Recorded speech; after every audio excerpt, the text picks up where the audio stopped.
So, if today is Wednesday, what day will it be after 68 days? Modular arithmetic applied maths first chapter का पहला topic है कि अगर आज का दिन Wednesday, what day will it be after 68 days.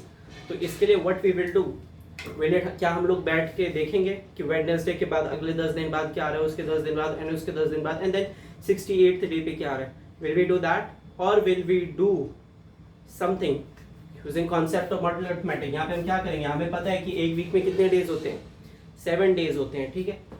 तो हम लोग क्या करेंगे, 68 को 7 से डिवाइड करेंगे तो 63 प्लस 5, राइट। तो यानी कि 63 वीक्स। उसके बाद नेक्स्ट 5 दिन, तो वेडनेसडे के बाद नेक्स्ट 5 दिन कौन सा होगा, Thursday, Friday, Saturday, Sunday, Monday.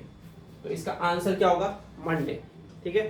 तो ये एक इंपॉर्टेंट कॉन्सेप्ट है मॉड्यूलर अर्थमेटिक का। मॉड्यूलर अर्थमेटिक जो है that is basically math of loops, कि आपको लूप्स बनाने पड़ेंगे, ठीक है, एंड उससे डिवाइड करके जो रिमाइंडर होगा उसको ऐड करोगे।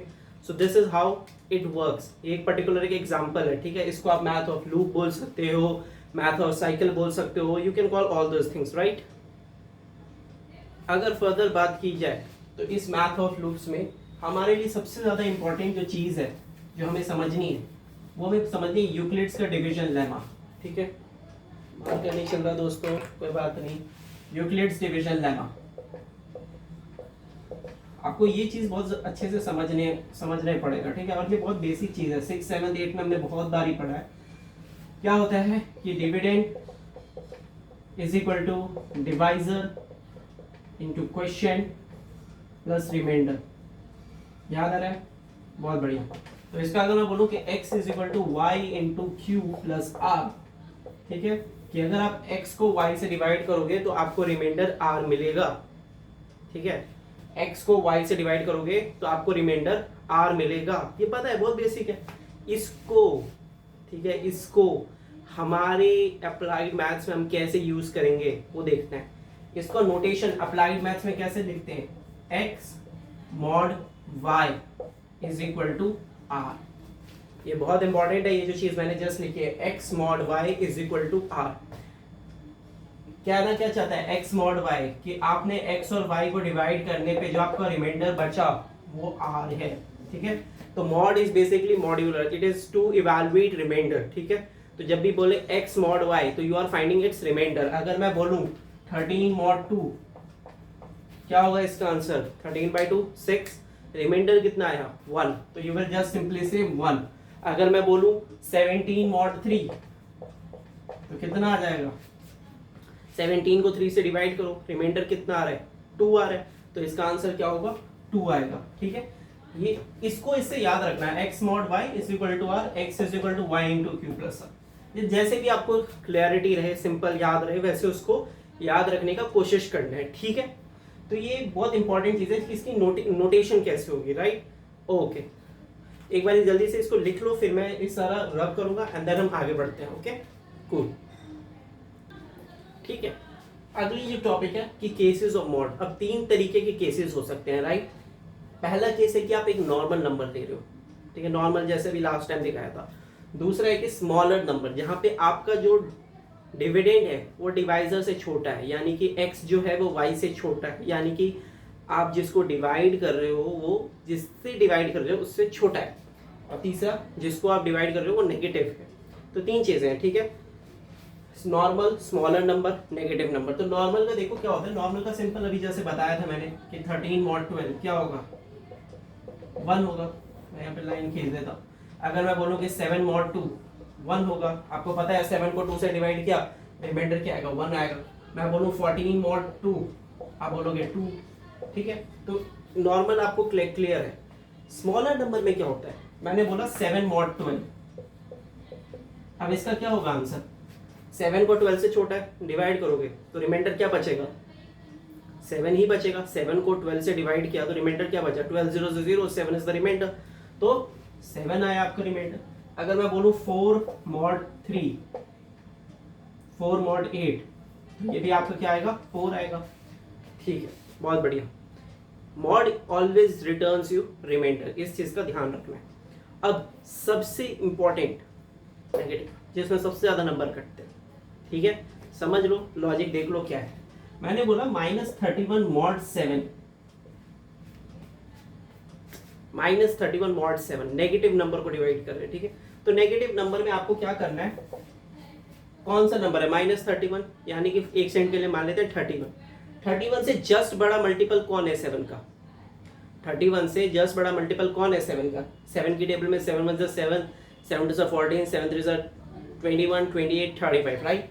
तो जस्ट बड़ा नंबर है 35। 35 को आप 31 से जो यहाँ पे नंबर है उससे माइनस कर दोगे, रिमाइंडर क्या है आपके पास? 4 आया।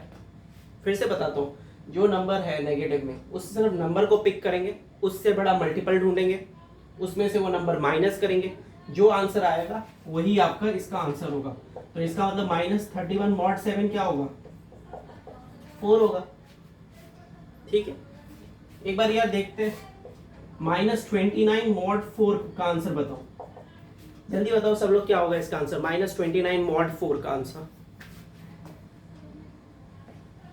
राइट। तो देखो क्या होगा, -29 mod 4, 29 से जस्ट बड़ा नंबर जो 4 का मल्टीपल हो 32, 32 में से 29 माइनस किया 3, आंसर आ गया 3। तो आई होप ये चीज समझ में आई है, मॉड की ये कहानी समझ में आ रही है, ठीक है। अब आगे देखते हैं प्रॉपर्टीज ऑफ मॉड्यूलो में, ठीक है। प्रॉपर्टीज क्या होती है आपके पास कि a plus B mod C, उसको आप क्या लिख सकते हो? a mod C plus b mod C, ठीक है। तो अगर मान लो मैंने बोला कि 13 मॉड 2 लिखो, तो इसको हम क्या लिख सकते हैं? 13 को मान लो 9 + 4 मॉड 2 लिख सकते हैं ना, तो इसको आप लिख सकते हो 9 mod 2 प्लस 4 mod 2, राइट। जो यहाँ पे आंसर आएगा वही इधर भी आंसर आएगा। तो प्रॉपर्टी है, सिंपल सी प्रॉपर्टी है, बहुत कम यूज होती है, सो टेंशन लेने वाली बात है नहीं, ठीक है। a minus B mod C, a mod C minus B mod C, तो चलेगा, बात समझ में आ गई। तीसरी चीज है a into B mod C, ये वाली प्रॉपर्टी बहुत इंपॉर्टेंट है, इसको बहुत ध्यान से समझना है, ठीक है। a into B mod C is equal to, देखो पहले तो क्या होगा सबका इंडिविजुअल, देखो ऊपर क्या हो रहा था, इंडिविजुअल मॉड और फिर प्लस, इंडिविजुअल मॉड और फिर माइनस। अभी क्या हो रहा है, इंडिविजुअल मॉड हो रहा है, फिर उन दोनों से जो रिमाइंडर आ रहा है उनको मल्टीप्लाई करके उसका फर्दर मॉड हो रहा है सी के साथ। कंफ्यूज हो गए? फॉर्मूला देखो, a into B mod C है, तो क्या हुआ, पहले a मॉड सी किया, फिर b मॉड सी किया, फिर इन दोनों का जो मॉड आया उसका मॉड सी किया, ठीक है। तो ऐसे किया। एक क्वेश्चन देखते हैं एंड उससे ज्यादा अच्छे से समझ में आएगा। इस पे बहुत क्वेश्चंस आते हैं। What is the last digit of 127 into 458? Last digit, तो 127 का लास्ट डिजिट निकालना है तो किससे डिवाइड करोगे? 10 से डिवाइड करोगे, यानी कि यहाँ पे हमें मॉड किसका लेना है? 10। तो basically we have to figure out 127 into 458 mod 10। प्रॉपर्टी क्या कहती थी कि पहले इसका मॉड लो विद 10, उसको मल्टीप्लाई करो 458 मॉड 10 से, और फिर उस पूरे का मॉड लो विद 10। देखते हैं 127 मॉड 10 कितना आएगा? 127 डिवाइड बाय 10, रिमाइंडर बचेगा 7। 458 मॉड 10 कितना बचेगा रिमाइंडर? 8। ये आ गया mod 10। This comes out to be 56 mod 10। 56 mod 10 करोगे तो कितना आएगा आंसर? कितना आएगा बताओ? 6। तो ये आपका आंसर आ जाएगा। इस टाइप के क्वेश्चंस बहुत आते हैं, इन क्वेश्चंस को बहुत अच्छे से प्रैक्टिस करना है। अगर वीडियोस पसंद आ रही है लाइक करो, सब्सक्राइब करो एंड बताओ मेरे को कैसा लग रहा है, ठीक है। एक दो क्वेश्चन और लिखते हैं फिर उसको खत्म करते हैं वीडियो। तो ये लास्ट क्वेश्चन है जो अभी हमको करना है, तो ये मैं आप लोगों को ही दे रहा हूँ, ये मैं नहीं करूँगा। इसका आंसर मुझे कमेंट्स में चाहिए, तो जो लोग भी देख रहे हैं वीडियो इसका आंसर लिखना कमेंट में, लेट मी नो कुछ समझ में आ रहा है। तो आंसर ये है -45 मॉड 8। ये इसका आंसर क्या होगा सबको बताना है, ठीक है। एंड आई होप ये वीडियो पसंद आई हो। लाइक करो, सब्सक्राइब करो। अप्लाइड मैथमेटिक्स की अब हम एक प्लेलिस्ट स्टार्ट करने वाले। पहले हम चैप्टर 1 करेंगे, जैसे जैसे चलेगा वैसे वैसे वीडियोस डालते रहूँगा और रोज डालता रहूँगा। सो जो भी इनपुट्स हो please feel free to share that. Thank you.